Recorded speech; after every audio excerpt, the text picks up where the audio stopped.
Hello, my baby. Hello, my honey. Hello, my ragtime gal. Hey, buddy, watch this.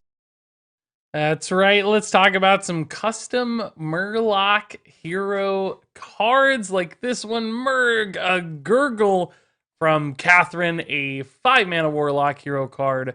5 armor. Your Murlocs cost health instead of mana, and the hero power is Murg's backup.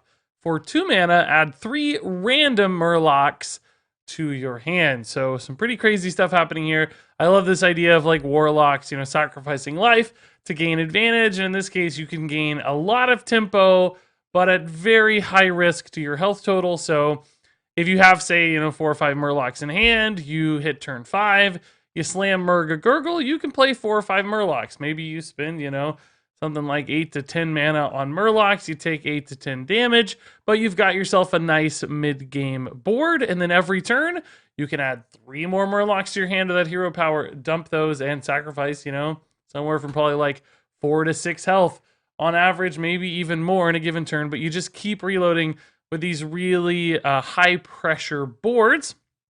Now, that could seem kind of crazy powerful at first glance, right? Where you say, oh my gosh, they're just going to keep building out these giant boards of stuff. But keep in mind, there's a lot of risk to that because of your health total. Both the turn you play Mrgrglrlgrlr, you have to be really careful if your opponent has any kind of board at all. They're just probably going to overrun you with stuff and hit you really hard and kill you. Beyond that, any deck that has any burst damage just has to stay alive long enough to like slam that Leroy, hit you in the face, and end the game. So you really only have like this maybe 2 or 3 turn window where this hero card becomes really powerful, unless you're running tons of healing spells. But then the more stuff your deck has that's not Murlocs, the weaker the turn you play Mrgrglrlgrlr will be, because you'll be less likely to have a bunch of Murlocs in hand. Beyond that, of course, Murlocs are a really aggressive strategy that's high tempo in the early game. You usually dump your hand when you're playing Murloc decks, so by the time you get to turn 5, you may not have a lot of Murlocs immediately to support that initial Mrgrglrlgrlr turn. So that could be a bit of a weak turn until you get to hit the hero power button. So maybe this really only comes online around turn 7, for instance. So there's a handful of different kind of checks in place for this one, but it still captures that really cool idea of Murlocs giving themselves up, or excuse me, Warlocks giving themselves up a little bit to support their Murloc brothers. And of course, we've got Merlok Warlock. It all comes together beautifully for a really cool card. Moving on here to Mllrrgglrl. I just really made this video for the names more than anything else. This one's for Beastie Hedgehog, a 6-mana hero card for Paladin. The battle cry reads, for the rest of the game, your Murlocs have Magnetic, and the hero power here is Engineer for 2 mana, which summons a 1/2 mech with Rush. Now, at first, I was kind of like, I don't really understand, why do Murlocs have Magnetic? That doesn't really make a lot of sense to me. But then I saw this hero power, and in particular the hero power art, and it all came together. As you might be able to notice in the artwork, that's like a motorcycle, which do actually exist in the Warcraft universe, believe it or not. And what that means is this hero power is summoning a motorcycle for Murlocs to ride. So the magnetic aspect is the Murloc hopping on the motorcycle with Rush. And that's just awesome and perfect.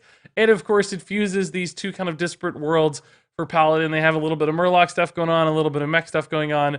This fuses them together into a really cool way once you play Mrgrglrlgrlr. Now, keep in mind, though, the turn you play Mrgrglrl, you're not doing much for 6 mana, right? You're kind of setting up for the rest of the game. So this wouldn't necessarily fit in any kind of given aggro deck. You might have to reshape what the deck looks like or how it's built away from the typical like prismatic lens style of Murloc Paladin today, for instance.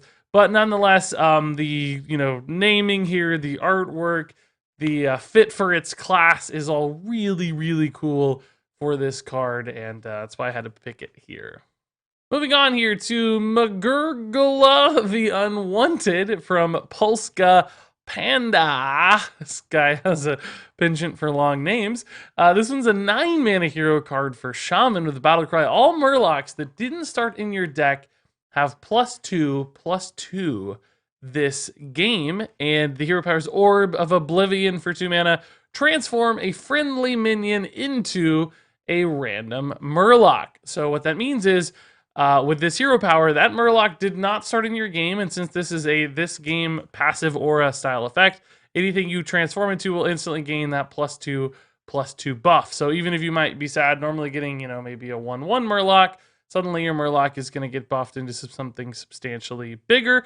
Plus, any Murlocs you generate off of, your Underbelly Anglers or any echoed Murlocs, for instance, those will all gain +2/+2 because they did not start in your deck. So you can start to build out these really nice reload style boards, a 2/2 Murloc to start, but then 4 echoed 4/4 Murlocs, right? That suddenly becomes a really powerful reload tool for only a single card.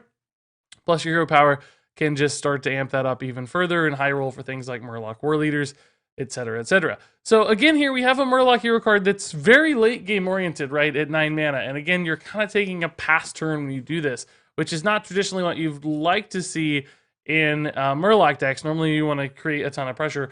But with Murloc Shaman especially, we saw that shift happen already a little bit in the past. They were running things like Shutterwalk and Hagatha, playing more towards that mid game because they had so many reloads via Underbelly Angler that they could just keep rebuilding boards and boards and boards and eventually overwhelming their opponents. And I think Mrgrglrlgrlr does help support that game plan pretty cool, adding some extra depth and oomph to a deck to make sure those boards you do reload with can actually get there when it comes to creating enough pressure and damage. Moving on here to Tota Pearl Seeker from A Mage Old as Dirt, a rogue Murloc Hero card, 4 mana, Battlecry. Discover a 1-cost spell from another class, and then the hero power is Precious Pearl, 2 mana. Add a copy of the discovered spell to your hand. So great storytelling here with this card. He's a Murloc that's all about pearls. I mean, how do you find artwork that matches up this well to an idea? I don't know. This looks like it's straight out of the game. And that pearl is the 1 mana spell that he finds. Then he keeps hunting for those 1 mana spells for the future, the rest of the game. And what that means is here you have this kind of infinite resource generator.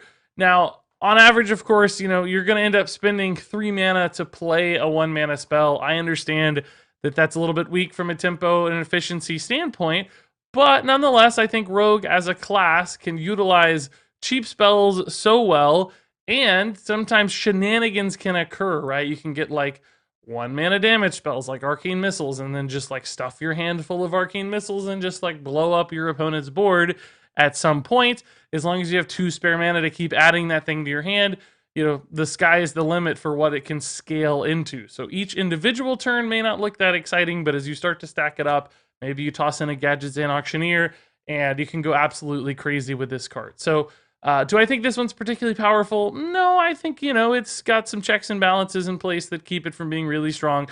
And in fact, most of the cards we've looked at so far really haven't been very powerful, but that's okay. Cards can do unique, interesting things and still provide some really fun gameplay moments, which I think Tota Pearl Seeker does while looking just incredibly realistic as a Hearthstone card. Moving on here to the Astute Finley from Spark and Arius, a 5 mana Paladin hero card. Battlecry reads, draw a dragon and Murloc from your deck and swap their costs. So we've got that prismatic lens style effect happening here, but in combination with a Murloc and dragon fusing here of those 2 deck archetypes, which that's kind of Scale Lord archetype as I've called it in the past. Handful of those cards have already showed up, and Astute Finley would be a great way to finally totally fuse them together because he has 2 different hero powers here. Guild Blessing, a passive that whenever you play a Murloc, you give it +2/+2, and then you change your hero power. To Winged Blessing, whenever you play a dragon, give it +2/+2, and then you go back to the Murloc hero power. So basically, anytime you play the right thing at the right time and you alternate between them, you're going to get a lot of onboard buffs for free, which could really start to stack up throughout the course of a game. Plus, you get to draw 2 cards here on Astute Finley, and you might hit like a Dragon Queen Alexstrasza that gets reduced to 2 mana because you drew your actual normal Finley, and then boom, you've got a 2 mana Dragon Queen Alexstrasza, because obviously Murlocs are generally cheap, dragons are usually more expensive, so if your deck is built in a proper way, boom, you could do some really cool stuff on turn 6, following up Astute Finley, or maybe even in the same turn if you play this later in the game for some pretty powerful swing opportunities. So all in all, I mean, this is definitely much more powerful, I think, than some of our previous cards, but still tells the tale of this, Scale Lord Paladin deck really, really well, and I'd love to see something like this in the game. Moving over here to Party King Mimosa, another 5-mana hero card for Paladin. This one from Davon. This one also fusing together dragons and Murlocs. Pretty popular idea, as we can see. This hero card has Divine Shield. We haven't yet seen Divine Shield on a hero in normal Hearthstone, maybe some adventure stuff. And a battle cry that reads, invoke this hero for each Murloc and dragon you control. Now, invoke here, used a little bit differently than we've seen with Galakron, but I think we get the idea. That means that it activates the hero power. Also, a ton of people submitted invoke style hero cards. I guess that's what you saw most recently, so that was very, very popular. I was shocked at just how many were invoke based.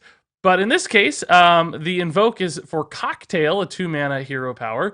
Gives a random Murloc and Dragon in your hand +1/+1. So here we've got Murloc and Dragon hand buff stuff, adding a third archetype for Paladin into the mix. And what that means, if you could play Party King Mimosa, you know, with 3 or 4 Murlocs on board, right, you're going to get an instantly large hand buff from playing this. You're going to get Divine Shield on your hero, a little bit of armor. So you've got a little time to make this start working. And then, boom, every time you hit that cocktail button, you're adding +2/+2 in total to your hand to really, again, start scaling up those minions you play later in the game so you can hopefully overwhelm your opponent. So a theme here we've seen in a lot of these cards is giving Murlocs a little bit more mid to late game depth so they're not so focused on being all in on those first 3 or 4 turns, which I think is a great trend here for Murlocs to take to make them a little bit more viable, particularly in classes like Shaman, Paladin, or Rogue. Moving on here to Burgly Boomfin. This artwork is amazing. It's from a dang dirty boy. It's 5 mana and it's for Warrior. It's a battle cry that reads, deal 2 damage to a random enemy minion. Repeat for each Murloc you've summoned this game. So, Merlok Warrior, not something we've seen historically. They don't have a lot of Murlocs in their class set, but if you can put enough Murlocs in, this gives you a really nice board clear later in the game. You know, if you play 5, 6, 7 Murlocs, you're going to have a nice big board removal in the style of something like, you know, Reno the Relicologist, for instance, to reset the board. Then you move into your hero power, Friendly Fire, for 2 mana.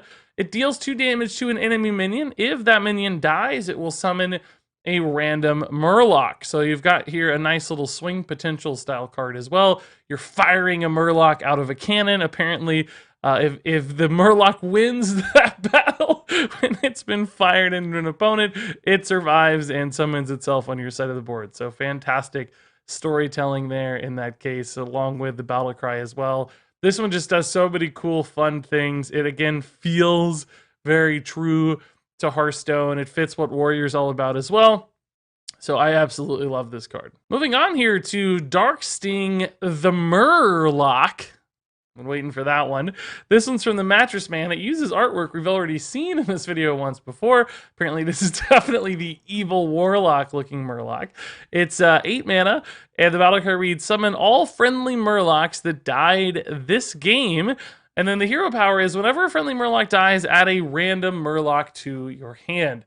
So we have here one of these big reload style Warlock cards. We've seen this in the past. You know, Galakron for Warlock right now summons you a lot of stuff.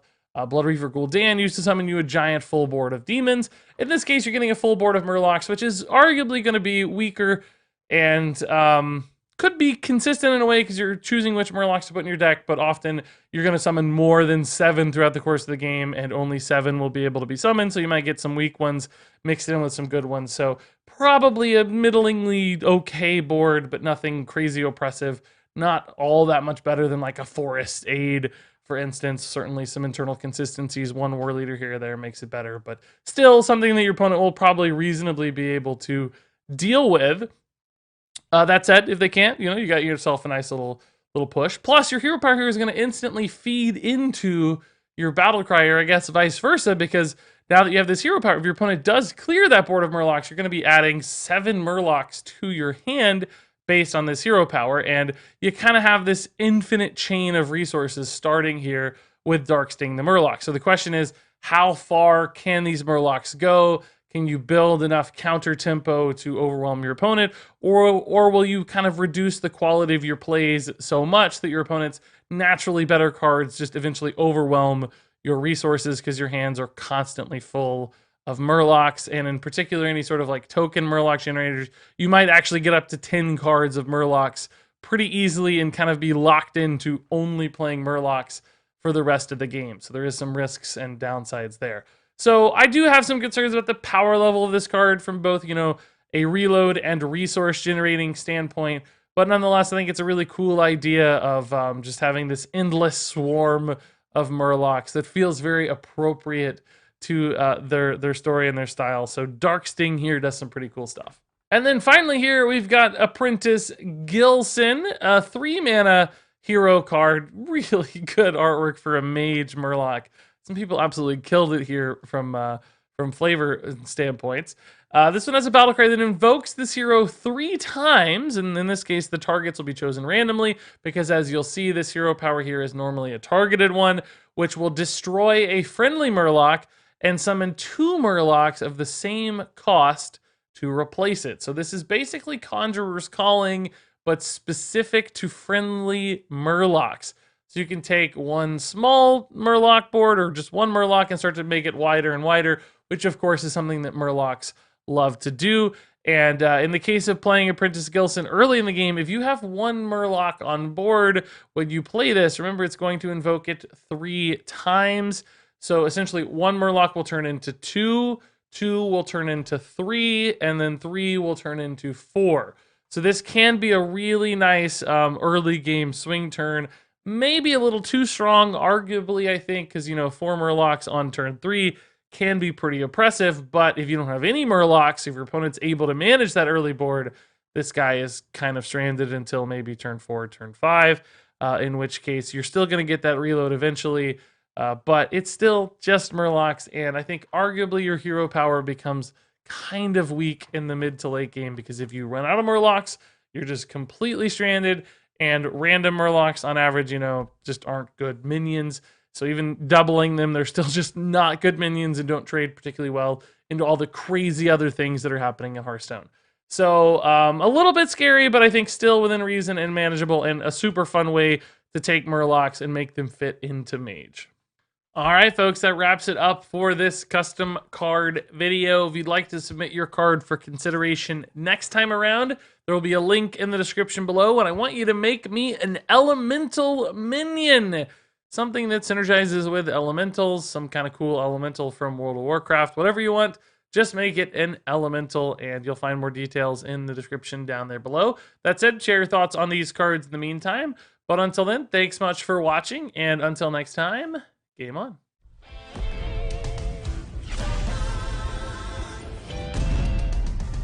Dragons take flight above the ice and snow, high in the sky.